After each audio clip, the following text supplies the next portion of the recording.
The emergency alarm screamed through the medical bay of Forward Operating Base Kestrel, cutting through the constant hum of life support systems like a blade. Dr. Sarah Chen dropped her coffee and sprinted toward the trauma bay, her worn combat boots echoing against the metal floor. 3 months into the Kepler 442b campaign, she had learned to move fast when the alarm sounded. "What do we have?" she called to Sergeant Martinez, who was already prepping the surgical table. "Unknown contact, Doc. Patrol found it about 2 clicks north of the perimeter. Rodriguez says it's like nothing he's ever seen." Martinez's voice carried that edge it always had when dealing with the unknown.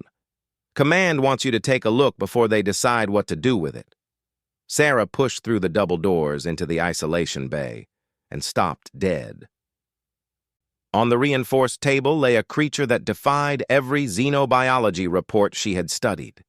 It was roughly the size of a large horse, but that was where any earthly comparison ended. Its body was covered in scales that shifted color from deep purple to silver in the harsh medical lighting. 4 powerful legs ended in clawed feet, and a long serpentine tail curled around one side of the table. Most striking of all was its head, distinctly draconic, with an elongated snout filled with teeth that could easily crush a human skull. The creature was unconscious, its breathing labored and shallow. Even in its weakened state, Sarah could see the raw power contained in its muscular frame. What caught her attention immediately, however, was not its fearsome appearance but its obvious distress. The alien was shivering violently, its scales rippling in waves along its spine. "Temperature?" she asked, pulling on surgical gloves. 92 degrees Fahrenheit and dropping," Martinez replied, checking the readings on the portable scanner. "Whatever normal is for this thing, it's not good." Sarah approached cautiously. The creature's eyes were closed, but she could see the rapid movement beneath the lids that indicated consciousness just below the surface. Its breathing was becoming more erratic, and a thin, translucent fluid leaked from its nostrils. "It's dying," she said quietly. "Whatever species this is, it's in severe hypothermic shock."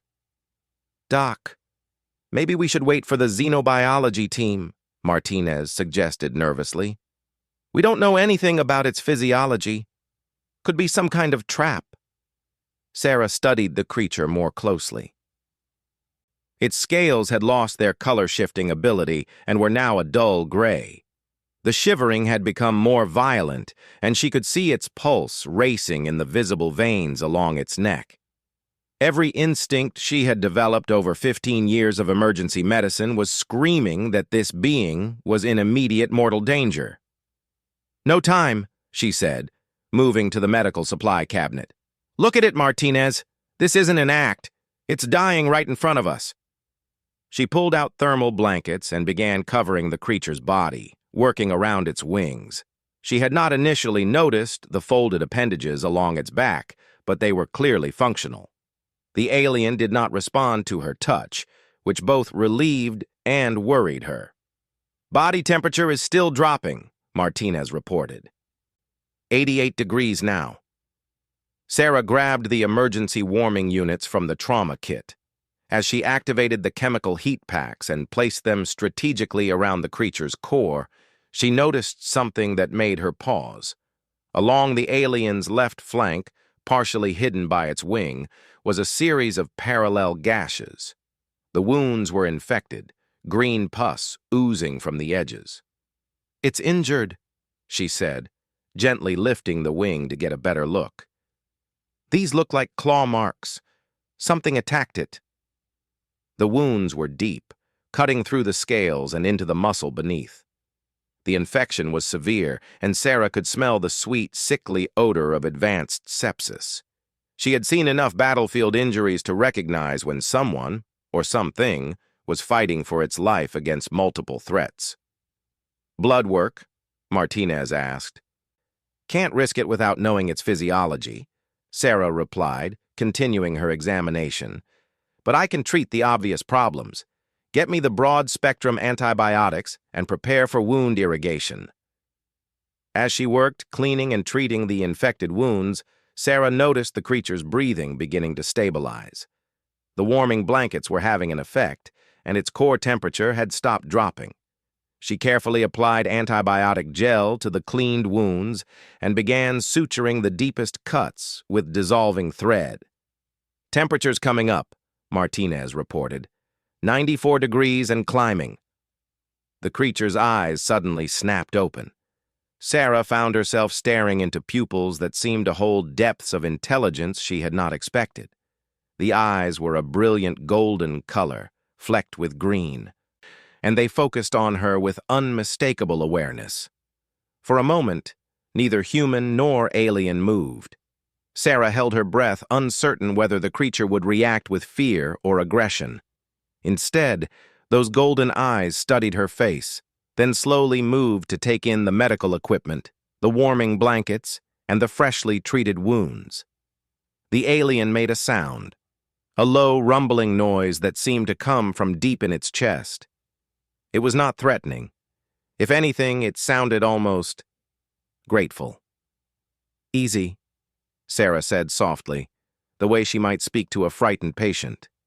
"You're safe. We're trying to help." The creature's head tilted slightly, and Sarah could have sworn she saw understanding in its expression. It attempted to lift its head, but the effort was too much, and it sank back down to the table. However, it kept its eyes fixed on Sarah's face. "Doc, its vitals are stabilizing," Martinez said, his voice filled with wonder. "Heart rate is slowing, breathing is deeper. Whatever you're doing, it's working." Sarah continued her work, cleaning the remaining wounds and applying fresh bandages. The creature watched her every movement but made no attempt to interfere. When she accidentally pressed too firmly on a particularly sensitive area, it made a soft huffing sound, clearly discomfort, but it did not try to pull away or snap at her.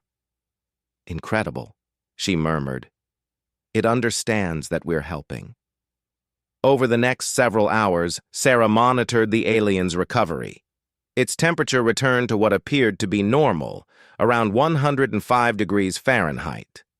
The shivering stopped completely, and the scales began to regain their color-shifting ability.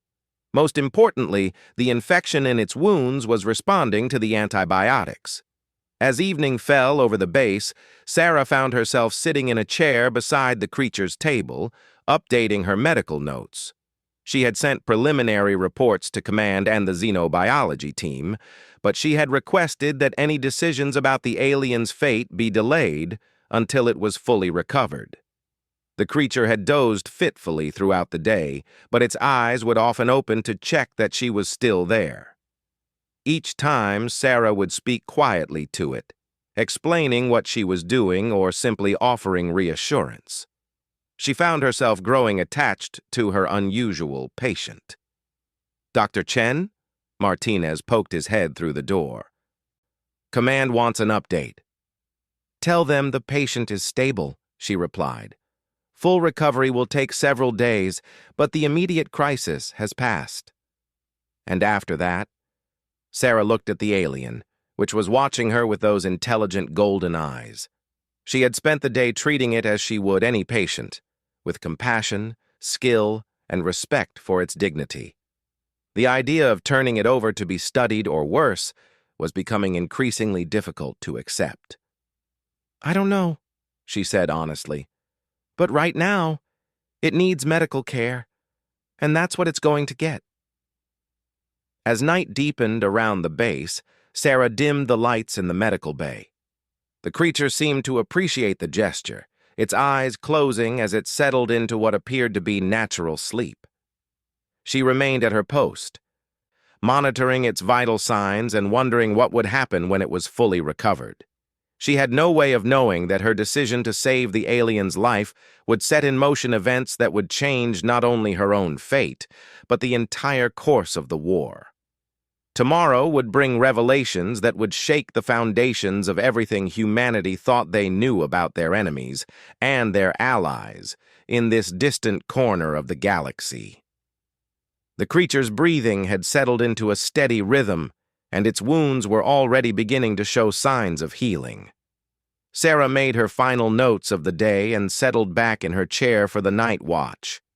Outside, the alien world of Kepler 442b continued its rotation under unfamiliar stars, unaware that in a small medical bay, two species had taken their first tentative step toward understanding each other. Sarah did not know that her patient was not just any alien.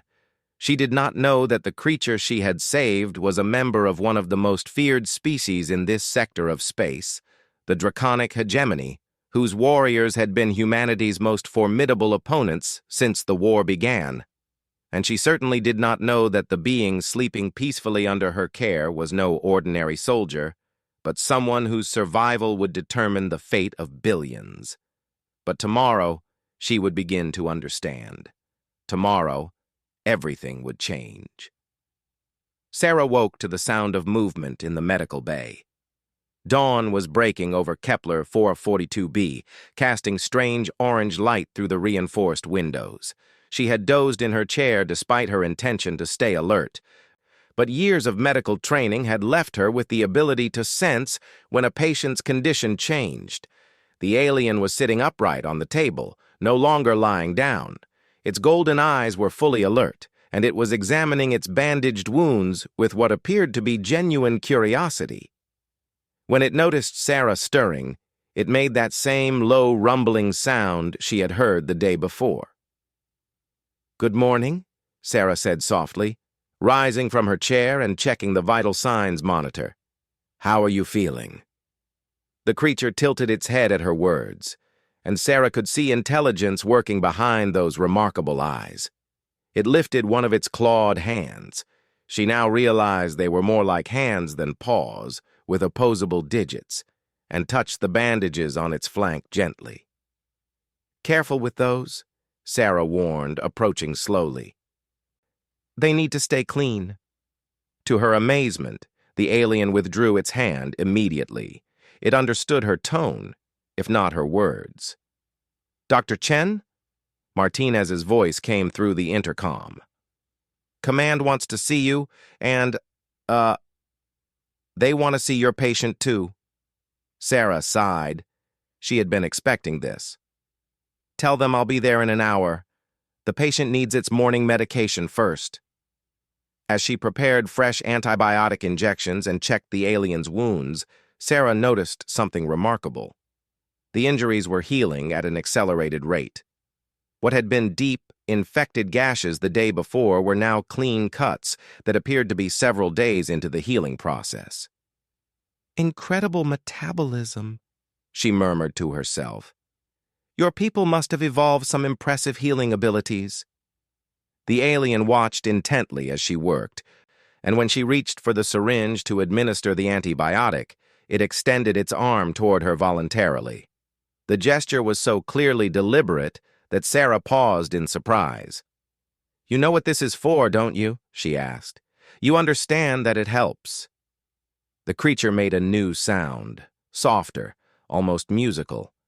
Then, to Sarah's astonishment, it spoke. "Help, yes." The words were heavily accented, with a resonant quality that seemed to come from deep in the alien's chest, but they were unmistakably English. Sarah nearly dropped the syringe. "You can speak our language?" "Some words. Learn from captures."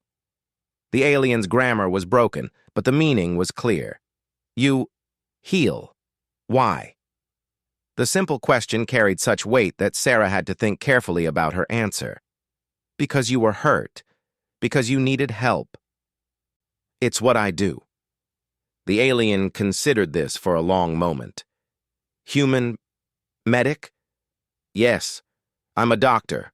I help injured people, beings, when they're hurt." Sarah completed the injection, noting that the alien did not even flinch from the needle. "Even enemies?" The question hung in the air between them. Sarah met those golden eyes directly. "Yes, even enemies. Pain is pain.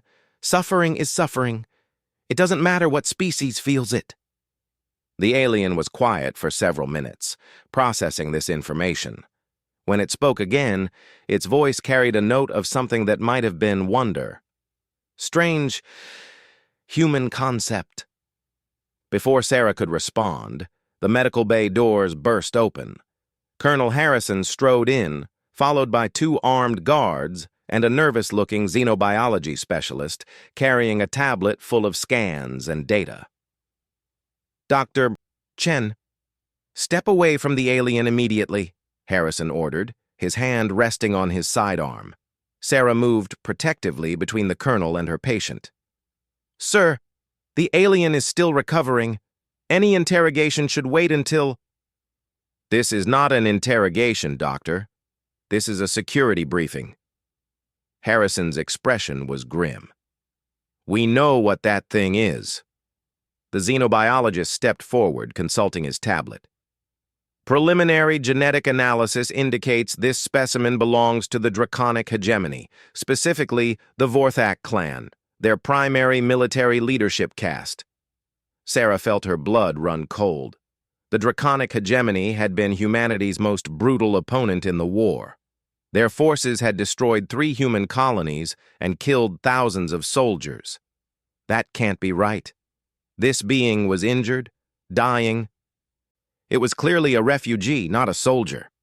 Run the DNA again, Harrison ordered the scientist. Sir, I've run it 6 times. The genetic markers are unmistakable. This individual carries the bloodline of the hegemony's ruling class. The xenobiologist paused, consulting additional data.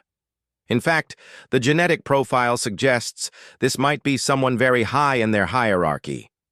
The alien had been listening to this exchange with growing tension. Now it spoke, its voice carrying a new authority that filled the room. Hierarchy.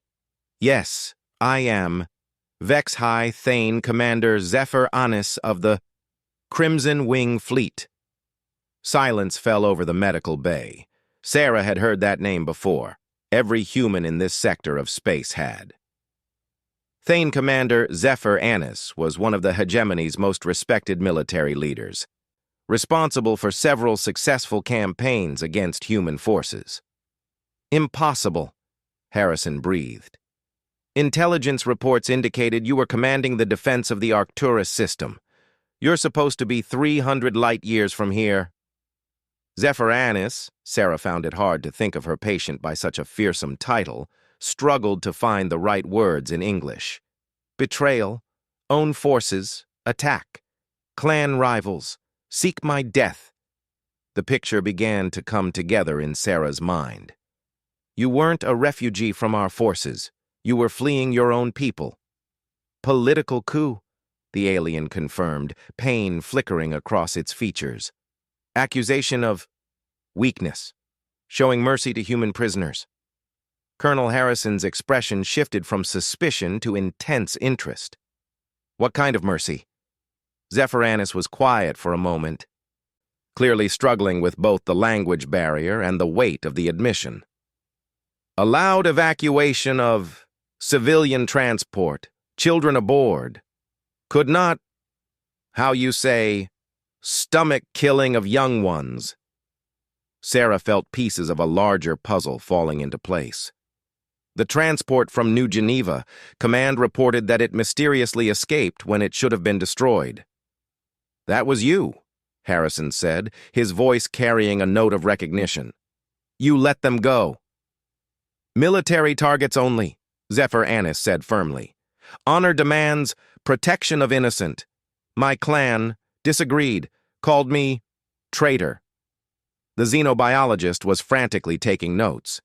Sir, if this individual has been exiled from the hegemony for showing mercy to human civilians, the intelligence value alone. I know what the intelligence value is, Harrison snapped. Then he turned back to Zephyr Anis. Why should we believe you? This could all be an elaborate deception. Before the alien could respond, Sarah stepped forward. Because I've been caring for this being for over 18 hours, Colonel. I've seen how it responds to pain, to kindness, to medical treatment. I've watched it show gratitude and understanding. This isn't some master manipulator. It's a wounded soldier who's lost everything because it chose to do the right thing. Harrison studied Sarah's face, then looked back at Zephyranus. Assuming your story is true, what do you want from us? The alien considered the question carefully. Survival? Yes. But more. Information. About hegemony plans. About new factions seeking to escalate war. What new faction? Harrison's attention was now completely focused. Clan Morthak, led by War Prince Kreshatar, believes only total destruction of humans will bring victory, plans to use forbidden weapons, biological warfare.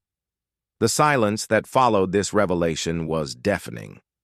Sarah saw Harrison exchange a meaningful look with the xenobiologist, and she realized that this information confirmed something they had already suspected. We've detected unusual biosignatures in hegemony space, Harrison admitted. Our analysts thought it might be weapons development, but we couldn't confirm it. Confirm now, Zephyranus said grimly. Kreshatar develops plague weapons, designed to target human genetic markers specifically. When ready, we'll deploy against all human worlds. Sarah felt sick. The implications were staggering. A genetically targeted bioweapon could wipe out humanity's entire presence in this sector of space. Why are you telling us this? Harrison demanded. Zephyranus turned those golden eyes toward Sarah.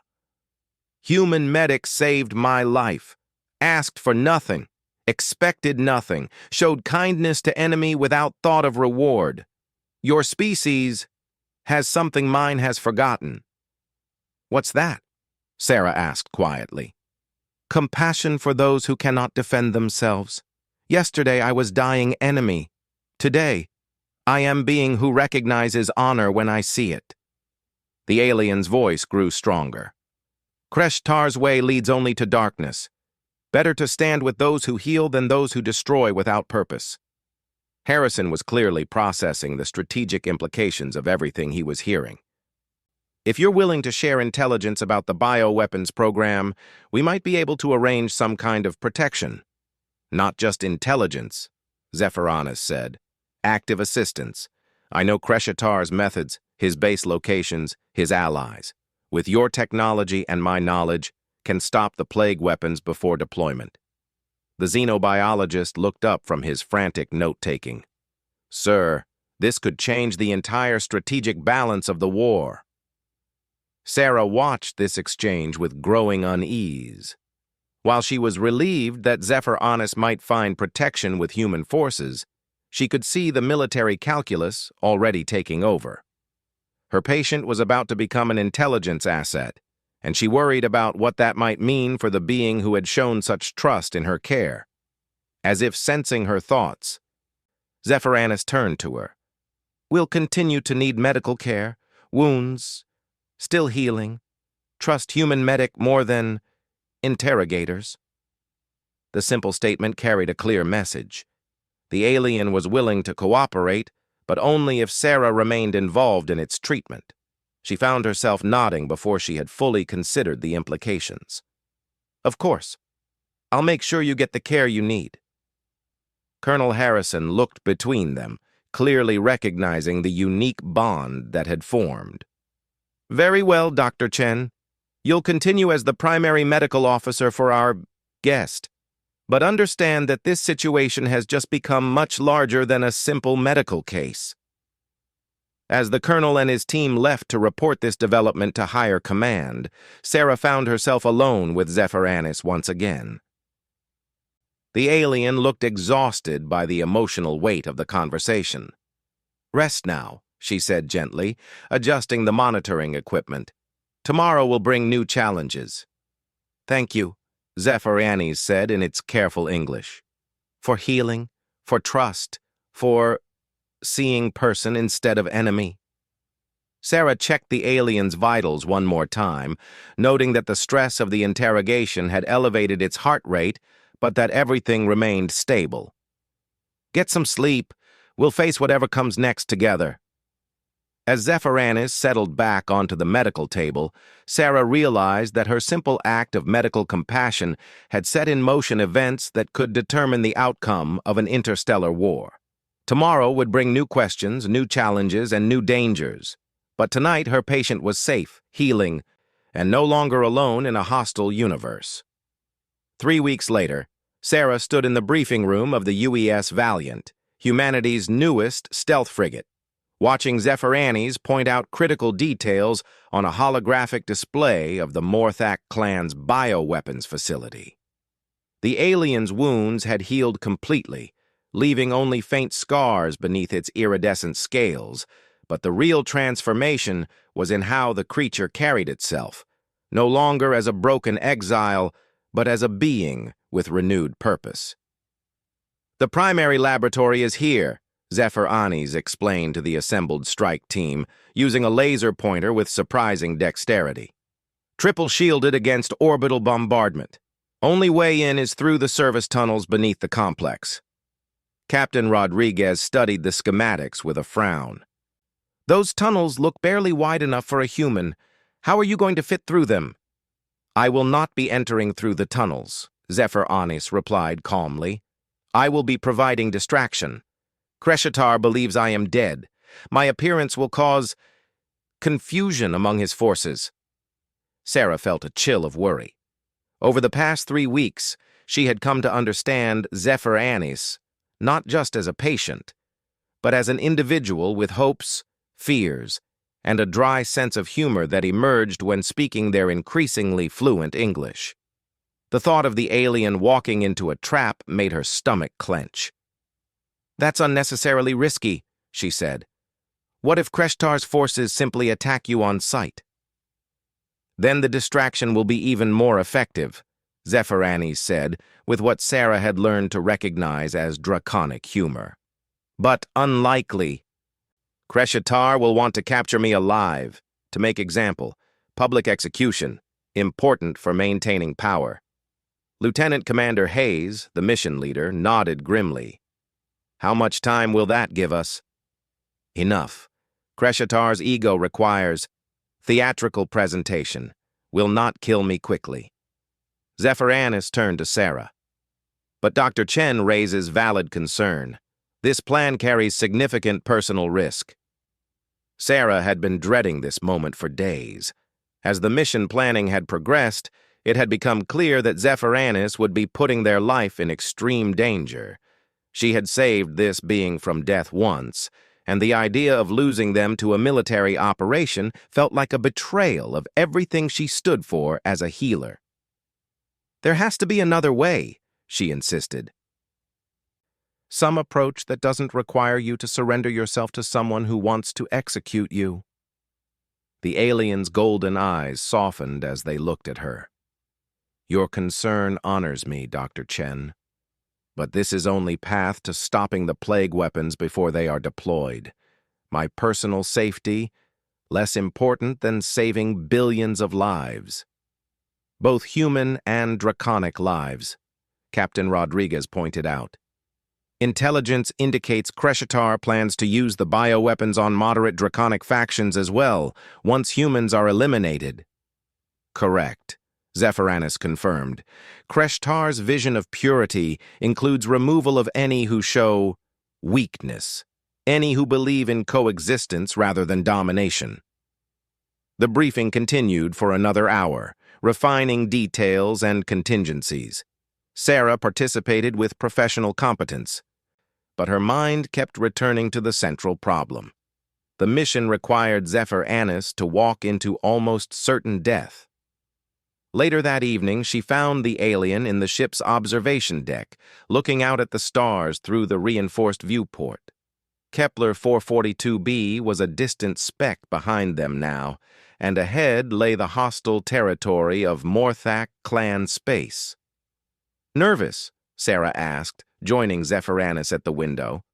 "Terrified," the alien admitted with characteristic honesty. "But also determined. 3 weeks ago, I was dying exile with no purpose. Now I have chance to prevent catastrophe. Purpose worth dying for." Sarah was quiet for a moment, watching the alien's profile in the starlight. "You've changed since that first day in the medical bay." "As have you, Dr. Chen." 3 weeks ago, you saved life of unknown enemy. Now, you treat ally as friend. Shows remarkable adaptability of human spirit. What will you do if we survive this mission? Sarah asked. Zephyr Annis considered the question seriously. Unknown. Cannot return to hegemony space, still marked for death. Perhaps find new purpose working with humans. Your species has shown me different way of thinking about honor, about duty. How so? Draconic honor is rigid, based on strength, on victory, on never showing weakness, but human honor...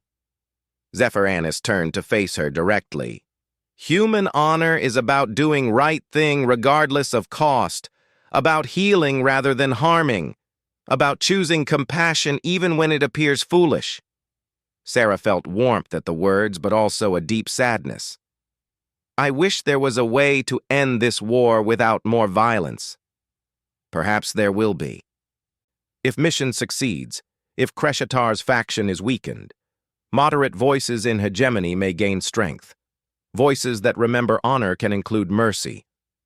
The next morning brought them to the edge of Morthak space. The final mission briefing was tense, everyone aware that they were about to attempt something that had never been done before, a joint human draconic operation to prevent genocidal bioweapons from being deployed. Remember, Zephyr Annis addressed the strike team one final time. Once you enter the facility, you have precisely 47 minutes before the automated systems purge all research data.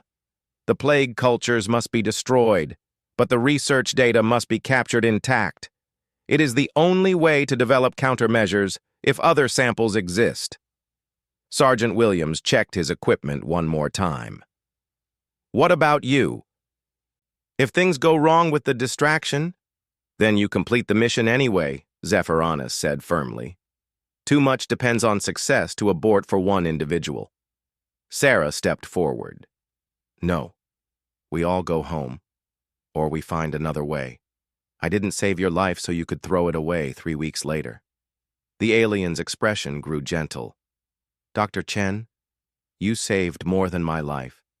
You saved my understanding of what it means to be honorable. That gift has value beyond single existence. Before Sarah could respond, the ship's alarm sounded. They had reached the target system. The next few hours passed in a blur of preparation and tension. The strike team loaded into stealth drop pods, while Zephyr Annis prepared to approach the facility in a commandeered draconic shuttle. Sarah insisted on monitoring the mission from the ship's command center, where she could track everyone's vital signs and provide medical support if needed. Zephyr Annis is approaching the facility, reported the communications officer. They're being challenged by perimeter defenses. Through the comm system, Sarah could hear her friend responding to the challenges in fluent Draconic. The conversation was tense, but after several minutes, Zephyr Annis was granted permission to land. Strike team is in position, Lieutenant Commander Hayes reported through his own comlink. Beginning infiltration now. For the next 30 minutes, Sarah watched 2 sets of vital signs, the steady, controlled readings of the human strike team as they made their way through service tunnels, and the increasingly stressed readings from Zephyr Annis as they faced whatever reception awaited them in the facility. Contact, Hayes whispered through the comm. Visual on the laboratory. Beginning data extraction. At the same moment, Zephyr Annis's vital signs spiked dramatically. Sarah could hear shouts and what sounded like weapons being powered up through the alien's comlink. Zephyr Annis, report, she called. Situation, complicated, came the strained reply. Kreshitar present, very angry about my survival, beginning interrogation. Sarah gripped the edge of the console as she listened to her friend being questioned in harsh, aggressive Draconic. She could not understand the words, but the tone was unmistakably threatening. Data extraction complete, Hayes reported. Beginning placement of charges. 15 minutes to detonation. Acknowledged, Zephyr Annis managed to reply, despite whatever was happening to them. Will maintain distraction. The next 10 minutes were agony for Sarah. She could hear the sounds of violence through Zephyranus's comlink, and the vital signs showed increasing signs of distress. Meanwhile, the strike team was working methodically through their objectives, destroying plague cultures and planting charges throughout the facility. "Charges set," Hayes reported. "Beginning extraction. 10 minutes to boom." "Zephyr Annis," Sarah called urgently. "Time to go. Get out of there." There was no response. The vital signs were still active but erratic, suggesting either unconsciousness or severe stress. "I'm not leaving without Zephyr," Hayes declared. "Adjusting extraction route to pick up our ally." "Negative," came Captain Rodriguez's voice from the ship's command deck. "Mission parameters specify—" "With respect, sir," Hayes interrupted, "mission parameters don't account for leaving a team member behind. We're getting Zephyr out." Sarah felt a rush of pride in the human strike team. They had known Zephyr Annis for only 3 weeks, but they had accepted the alien as one of their own. The next few minutes were chaos. Sarah listened to weapons fire, explosions, and shouted commands as the strike team fought their way through the facility's security forces. Just when it seemed they might not make it, Zephyr Annis's voice came back on the comm. Ambulatory. Hayes found me. Crescitar is neutralized." "Extraction in 2 minutes," Hayes reported, breathing hard. "Everyone move!" Sarah watched the vital signs as both human and draconic members of the team made their desperate escape from the facility. Just as the charges detonated behind them, all signals went green for successful extraction. Hours later, back aboard the Valiant, Sarah stood in the medical bay treating Zephyr Annis's new injuries. They were not serious, mostly bruises and minor cuts from the interrogation and escape, but she found herself being more thorough than strictly necessary. "You realize you nearly gave me a heart attack?" she said as she applied healing gel to a cut on the alien's snout. "Apologies. Concerned myself for several minutes." Zephyr Annis winced as she treated a particularly tender spot. "Crescitar was most displeased to learn of my survival." "What happened to him?" "Hayes happened to him." "Your sergeant has impressive tactical skills." The alien paused thoughtfully. "Also, discovered something interesting during interrogation." Sarah looked up from her work. "What?" "Crescitar's bioweapons program was more advanced than we thought. Already had several samples ready for deployment, but also had developed countermeasures, antidotes, for his own force's protection." The implications hit Sarah immediately. "The research data includes formulas for treating the bioweapons effects. Your scientists can now develop vaccines, treatments, complete protection for human populations." Sarah sat down heavily in a nearby chair. "So we didn't just stop the attack. We gained the ability to protect ourselves from any future biological warfare." "Correct. And more importantly," Zephyr Annis's golden eyes met hers. "Moderate factions in the hegemony are already responding to news of Crescitar's death. Early reports suggest they are willing to open diplomatic channels with human authorities." "Peace talks?" "Possible. War has cost both sides too much. Perhaps time has come to find different path forward." Sarah finished treating the alien's wounds in thoughtful silence. When she was done, she sat back and really looked at her friend. No longer the dying creature she had found on her medical table, but a being who had risked everything to prevent a catastrophe and might have helped start a process toward ending an entire war. "What will you do now?" she asked. "Have been offered position as liaison officer. Help facilitate communication between human and moderate draconic forces during peace negotiations." Zephyr Annis's expression grew hopeful. "Would continue working with humans. Continue learning about your unique approach to honor." Sarah smiled. "I think I'd like that. Someone needs to keep you out of medical trouble." "Dr. Chen," Zephyr Annis said seriously, 3 weeks ago, you saved my life because it was right thing to do, asked for nothing in return, expected nothing. That single act of compassion may have prevented genocide and started process of peace between our species. I just did my job, Sarah protested. No, you did more than job. You showed enemy the same mercy you would show friend. That is not medicine. That is revolution. The alien's voice carried deep emotion. In draconic history, we have tales of great warriors, brilliant strategists, powerful leaders. But we have no stories of beings who heal rather than harm, who show kindness without expectation of reward. Sarah felt tears prick her eyes. Maybe it's time to start telling those stories. Yes, Zephyranus agreed. And perhaps time for draconic children to learn that true strength sometimes means choosing not to fight, that greatest victories can come from healing rather than harming. As Sarah completed her final medical checks and prepared to release her patient, her friend, back to duty, she reflected on the strange path that had brought them to this moment. A simple act of medical compassion, performed without thought of reward or recognition, had grown into something that might reshape the relationship between two entire species. She had saved one life and discovered that sometimes one life saved at the right moment could save countless others. It was a very human lesson, taught to an alien warrior about the power of choosing healing over harm. And perhaps, Sarah thought, as she watched Zephyranus leave the medical bay with renewed purpose, it was the kind of lesson that could change the galaxy itself. The war was far from over, but for the first time since humanity had ventured into this distant corner of space, there was hope for something better.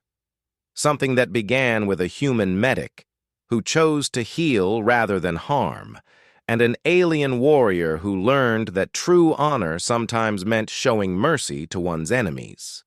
In the days that followed, as news of the mission's success spread throughout human space and beyond, Sarah would often return to that first night when she had sat beside a dying alien and chosen to save its life. She had acted not as a soldier, not as a representative of her species, but simply as a healer who could not bear to watch another being suffer. That choice, made in a moment of pure compassion, had proven that sometimes the greatest victories come not from superior weapons or tactical brilliance, but from the simple human decision to choose kindness over cruelty, healing over harming, hope over despair. It was perhaps the most human thing of all,